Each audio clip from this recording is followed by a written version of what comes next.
Hi, good evening everyone and welcome to the next edition of the Roznama, Clat Possible's live daily newspaper analysis.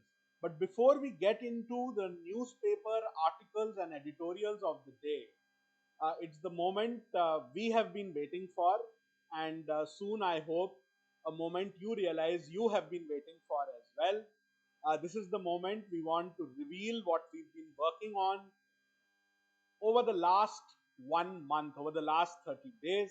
And today we want to reveal for you the look and feel of the Roznama by Clat Possible, which is going to serve as your own mini Clat each and every day.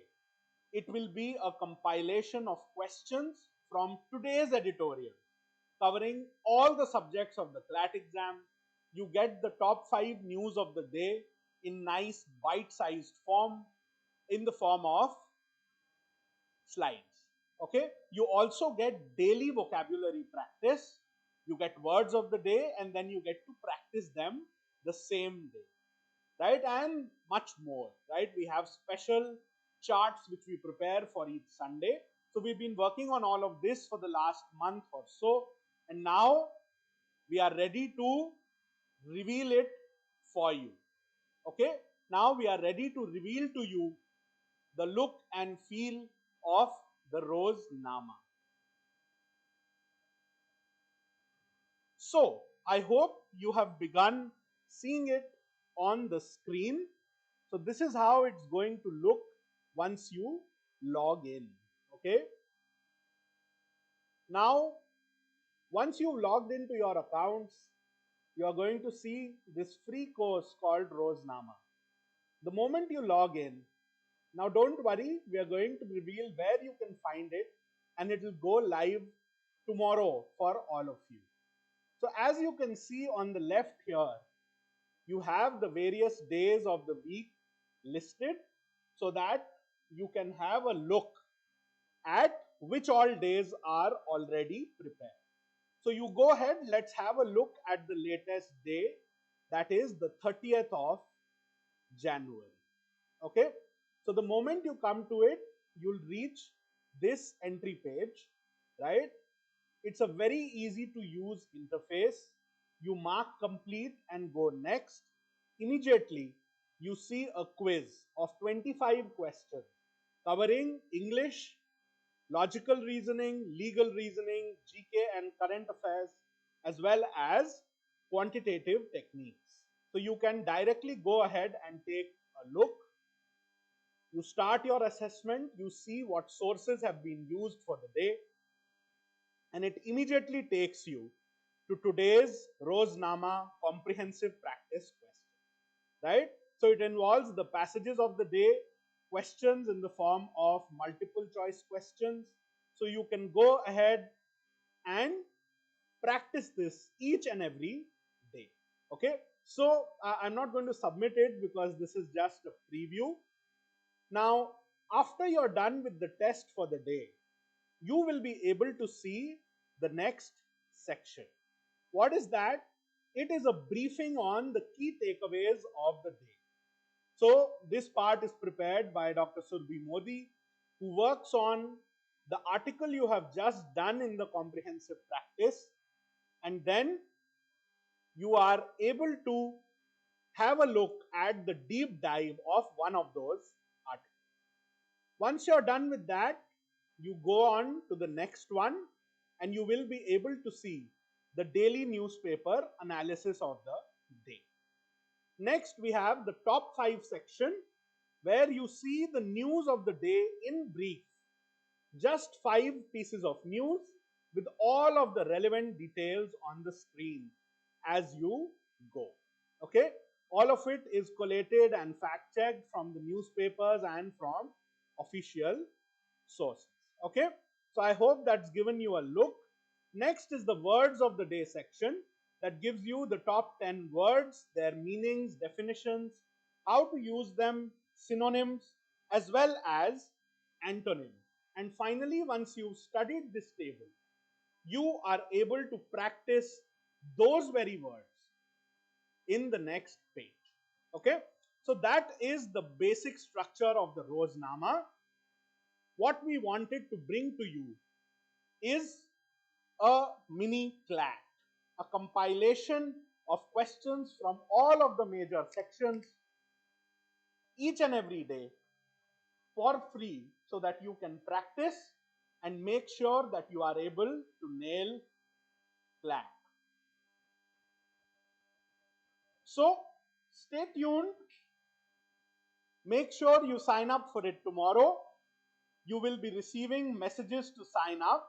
Those of you who are Clat Possible students already, you are going to receive the link for this today. All of the rest of you will get access to this from tomorrow, that is the 31st of January 2026. Okay, so stay tuned. Now it's time to do the daily newspaper analysis video. So let's begin.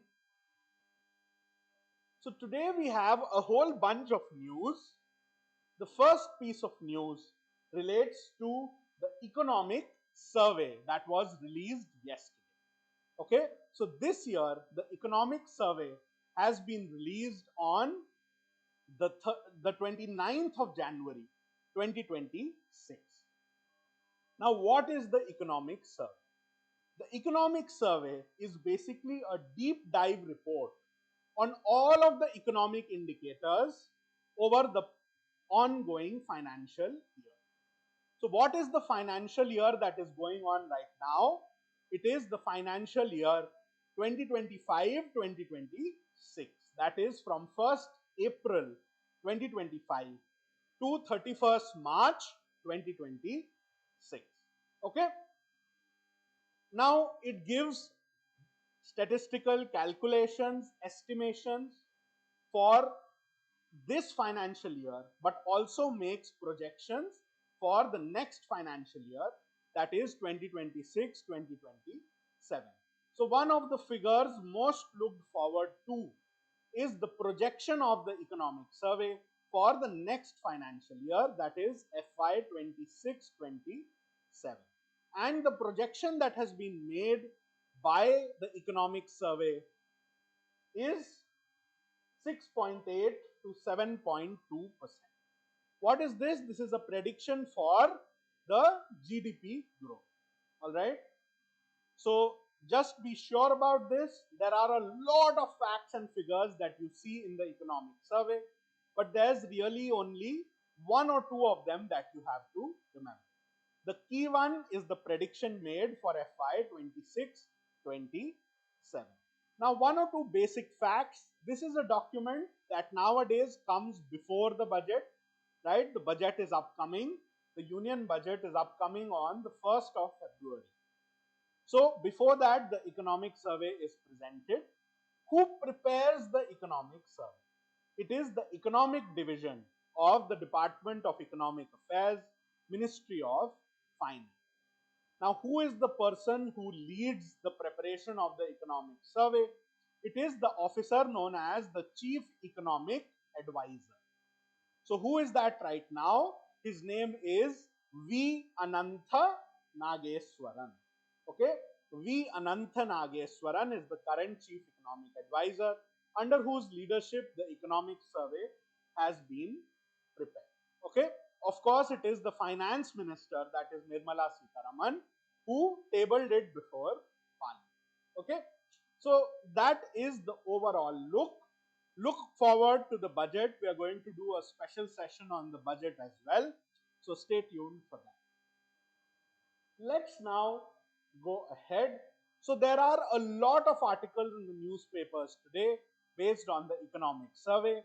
All I want to do is to take you through some of the important ones, some words and phrases I want to flag, and a few stray pieces of questionable things that the economic survey has written. Okay, so this article says that the FRBM should be relaxed for the center, but that state finances are worsening.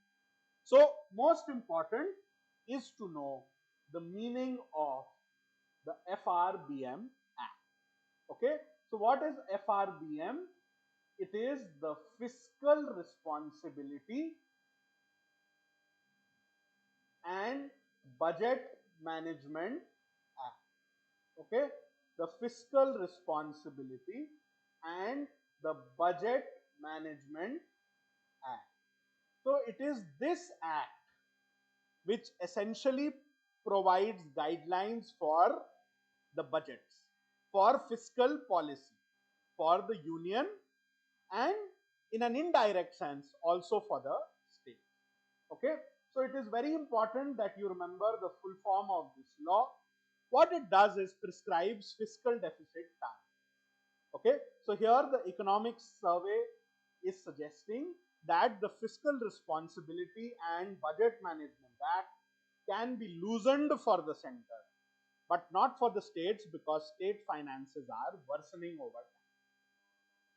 Moving on, the next one simply mentions gig workers. I just wanted to flag for you the meaning of gig workers. I believe Ananya ma'am had possibly covered this in the last day or two as well. But who are gig workers?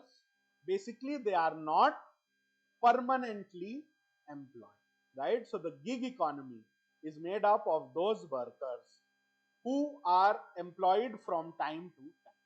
So examples of people who are gig workers are people who work, let's say, for Swiggy or Zomato or Blinkit, right? Those are people who are clearly described as gig workers. All right.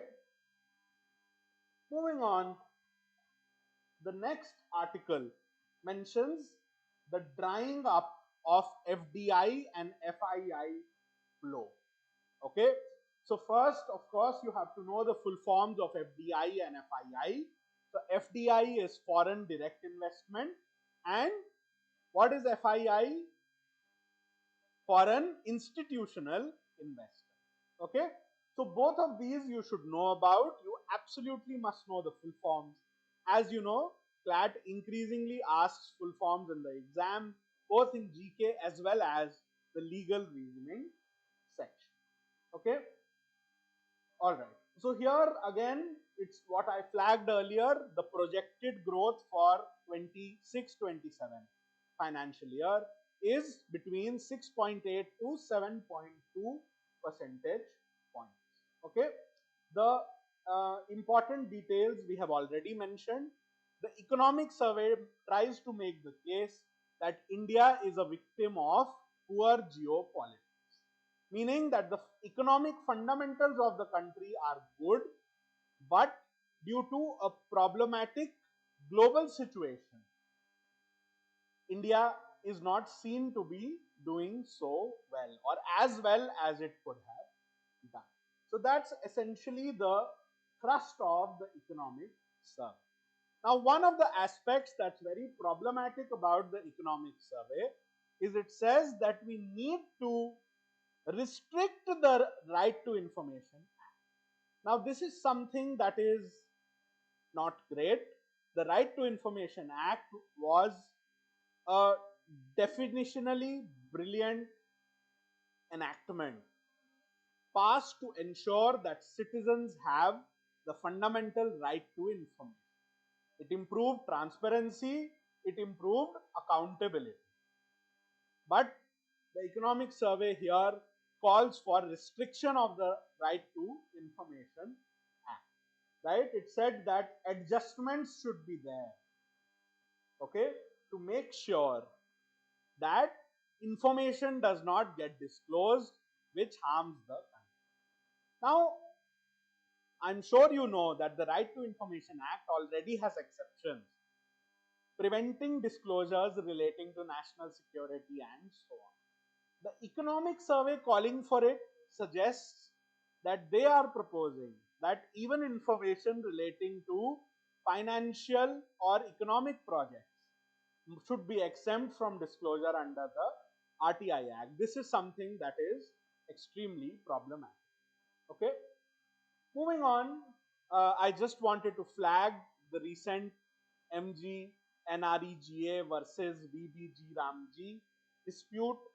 The economic survey, of course, is prepared by the government, but the economic survey calls this a good shift. Important for you are once again the full forms. The Mahatma Gandhi National Rural Employment Guarantee Act has been replaced by the VBG Ramji Act. It is for you to find out the full form if you don't already know. Okay, this is something that you must remember because it has only very recently been passed. Among other things, there was one positive with this act, which is that it increased the number of guaranteed days from 100 to 125. But all other features of the act, it seems, ultimately will lead to narrowing of the employment gap by taking away monetary support from the central government. Okay, all right. Moving on. Once again, another problematic aspect mentioned in the economic survey, downplaying of climate. Now, sitting on top of what Donald Trump and some of the other right-wing leaders have said, the economic survey seems to suggest that while climate change will have effects, it will not lead to civilizational collapse. That is rather an unfortunate way of analyzing the existential crisis of climate change in the world. Okay, so these were two aspects I wanted to flag which were particularly problematic. Downplaying the effects of climate change, right, and saying let's just focus on the economy. And the second one, calling for the dilution of the right to information. Okay, of course, on the AI front as well, there were two important things in the economic survey. Number one, it suggested creation of a sort of government utility, right, and OSAI, right, by the government, just like Aadhaar. It also suggested the setting up of an AI economic council to deal with the problems of AI and job loss. Remember, the economic survey is an advisory document. It is prepared by the chief economic advisor, but its recommendations are not binding on the government. All right. So I hope this topic is clear. The economic survey, I've told you, you need to know the top line percentage figure for FY 26-27. Who prepares it? Who is the chief economic advisor? The important things related to the finance minister, and that's about it. Okay. I have also flagged for you some related topics which may be relevant, such as various full forms and other aspects, right? For example, VBG, Ramji, as well as the AI related aspect. Okay.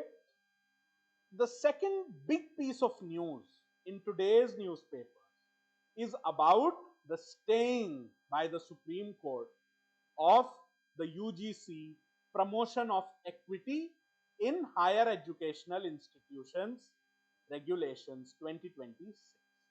Okay, so I know that's a mouthful. I'm going to repeat the name of this regulation once again. Okay, it is the UGC promotion of equity, EQUITY,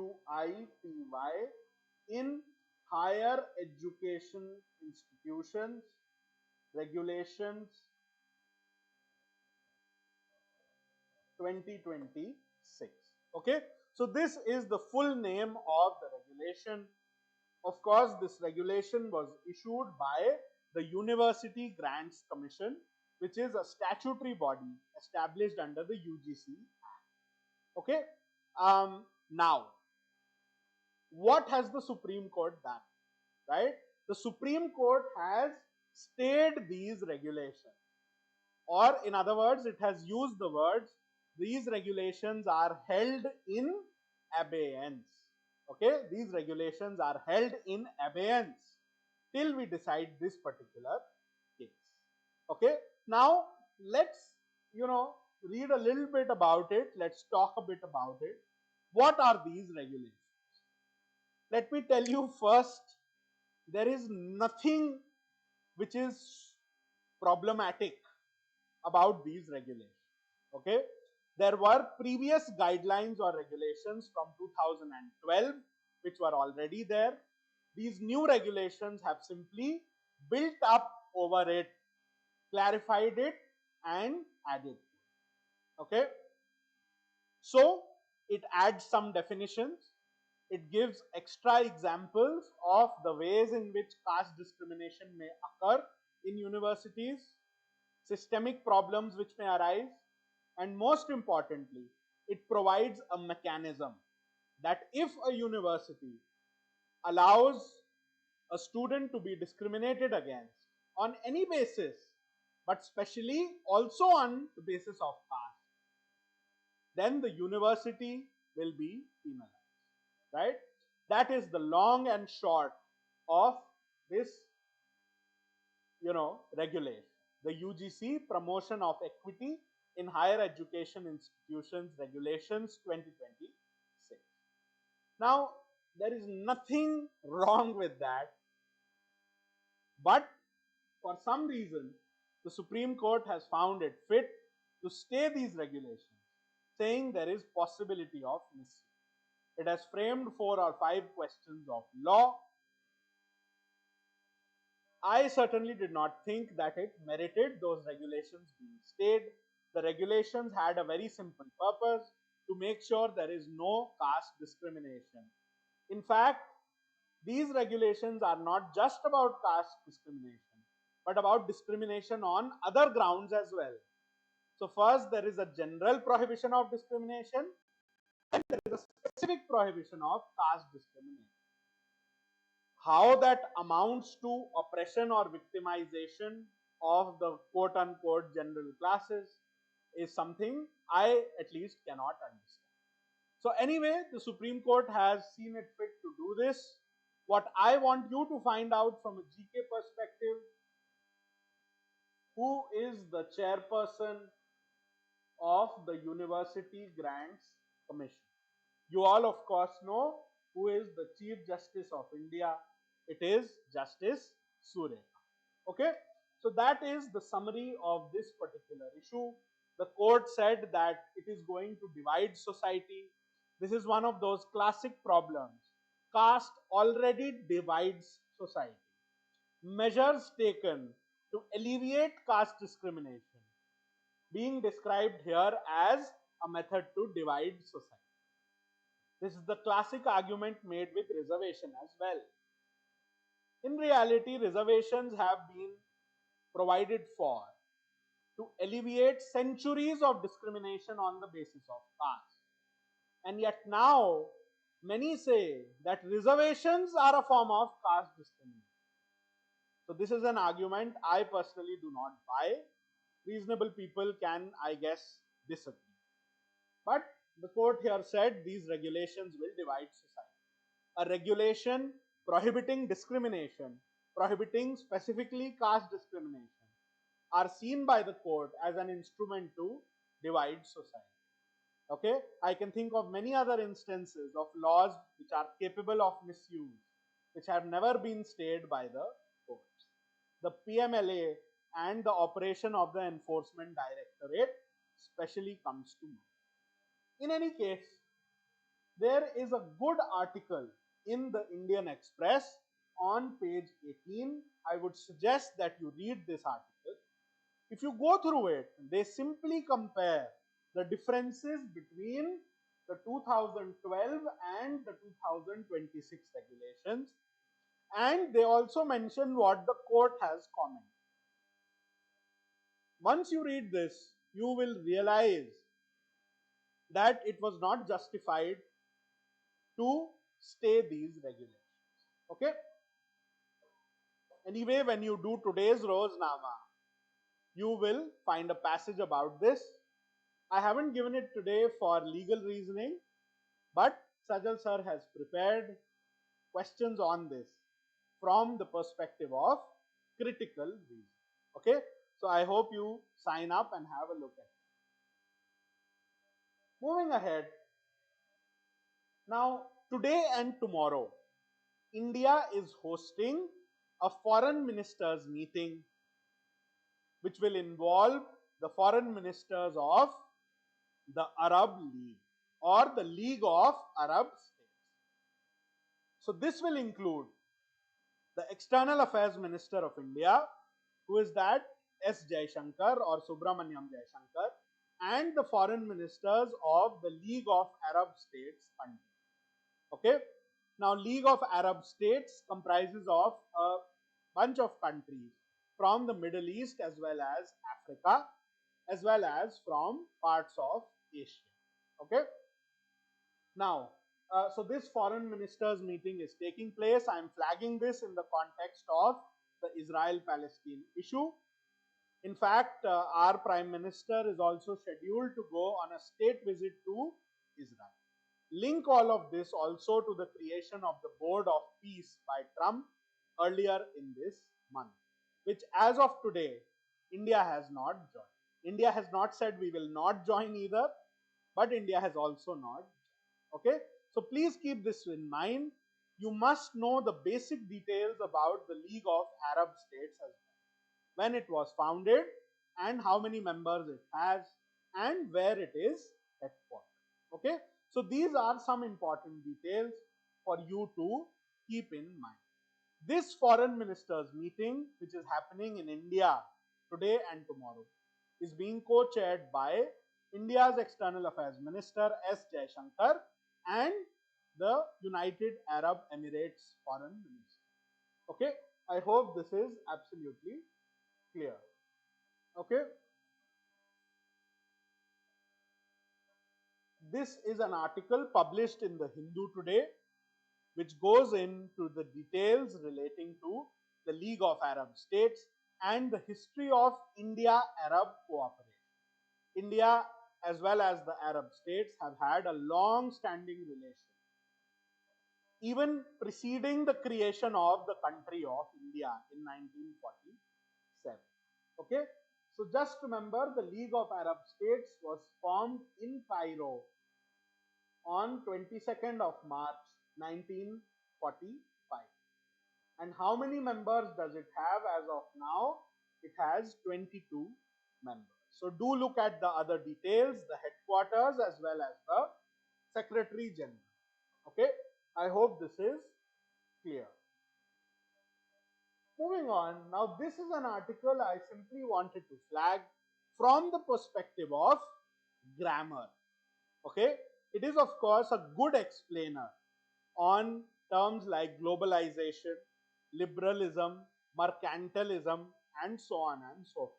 So I would highly advise you to read this particular article.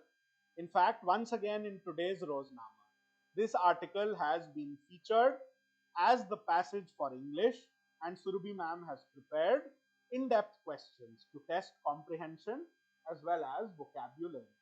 So some words I would flag here: mercantilism, globalization, liberalism. I have flagged the new order phrase here to link it to the recently propounded Carney doctrine about the middle powers of the world. All of this, of course, in the context of the erratic behavior of the United States and its president, Donald J. Trump. Okay, so a very important article for you to go through. Okay, and what it essentially argues, that a rules and values based international order has now come to an end. In fact, this passage argues that the international system is now merely about state power, that trade itself is an instrument of state power as it was in the colonial period. So that is the argument made by this passage. I highly advise you to read. Okay. Now this is an article published in the Hindu. We are not concerned with the Salman Khan angle to this. I simply want to flag for you the phrase personality right. This is something you may have seen in the news attached to various famous personalities, especially Bollywood celebrities. who have filed cases asking for their personality rights to be protected. Okay, so I just want to flag for you what is the source of this.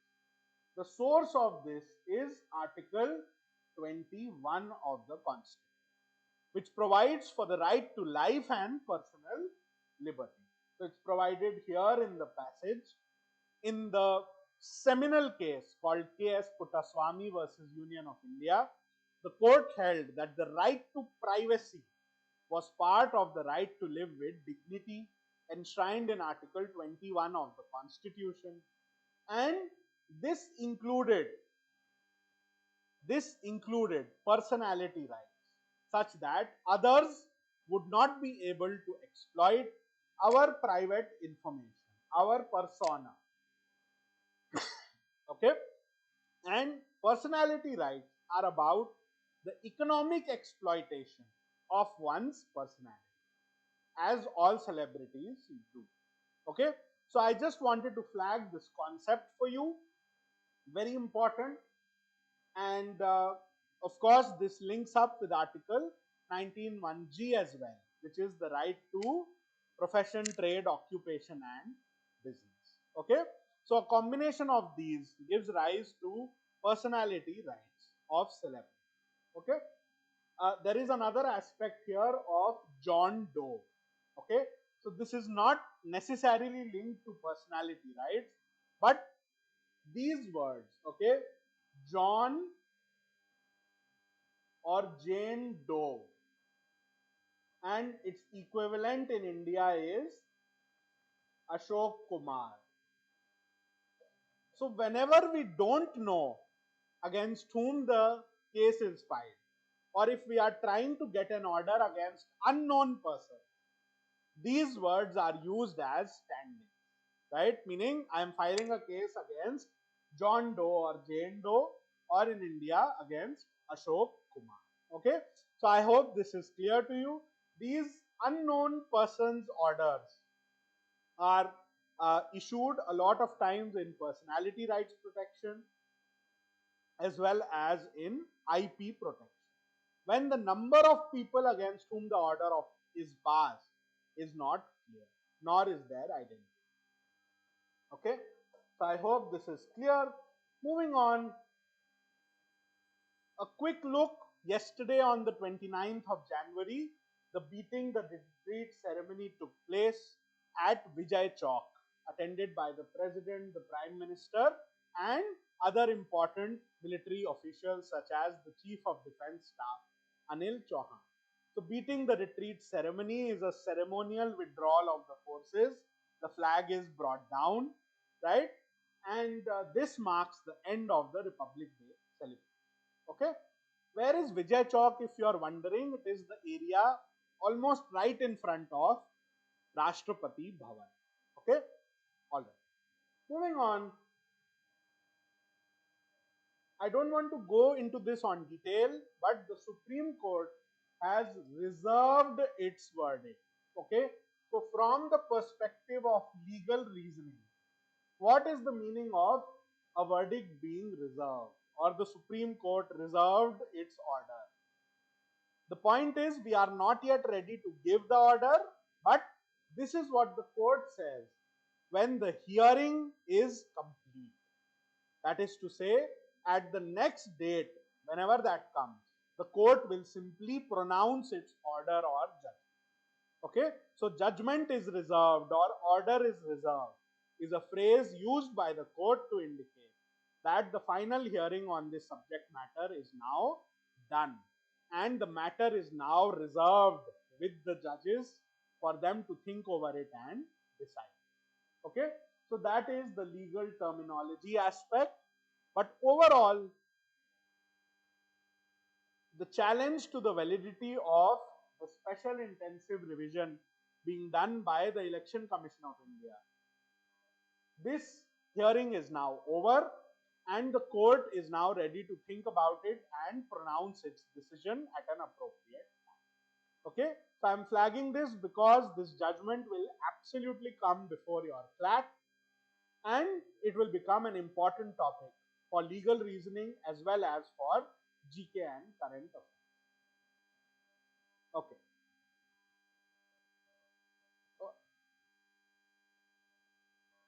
A very interesting article today written by quizzer and member of parliament Derek O'Brien. So he flags the various important provisions in the law, in various laws, which are discriminatory towards women. For example, the marital rape exception, which basically says that if you are married, the law does not treat forcible sexual intercourse by a husband on his wife as rape. Okay. Another one, different ages for marriage. Under Hindu Marriage Act and Christian Marriage Act and Special Marriage Act and so on, the minimum age for marriage for women is 18 and for men it is 21. Okay. Another example is the criminalization of consensual relationships, where adolescent couples below the age of 18 are in a relationship, and then criminal law is misused basically by the parents to file criminal cases against the other party. So all of these have been given as examples by Derek O'Brien of laws which need to change to make sure that women are not harassed, that women do not face violence in the home or otherwise. Okay, so a very important article. I just wanted to flag a couple of these things like marriage age and marital rape exception, just so that you know what that is about. But once again, I advise you to read this article. Moving on, a quick look and update related to Iran. Okay, as we are all waiting for what may unfold there at the hands of the United States. One of their most important paramilitary forces is called the Islamic Revolutionary Guard Corps. Okay, the Islamic Revolutionary Guard Corps of Iran, which was established after the Iranian Revolution. Okay, in the 1970s. Okay, so what the European Union has done is that they have designated the Islamic Revolutionary Guard Corps as a terror group or as a terrorist organization. Okay, so just put a pin in it as a topic linked to the US-Iran issue. Okay, moving on, just a slight thing. The reason I brought this article to you is to flag for you the name of this indigenous group of people. What is the name here? They are known as Inuits. Okay, these are indigenous people who occupy the Arctic region. As you know, things like this are sometimes asked in ALET as well as in Clat in the GK section. So it's related to the Greenland issue and Trump, but I just brought this article to you today to flag the name of the indigenous people of the Arctic region who are called Inuits. Okay, moving on. Once again, a quick one, a one-liner. So the headline says AI minister was meant to fight corruption, then humans got in the way. So basically last year there was this very entertaining piece of news and it was flashed all over the world, and they said it was the world's first AI minister. Okay, what was the name of this avatar or minister?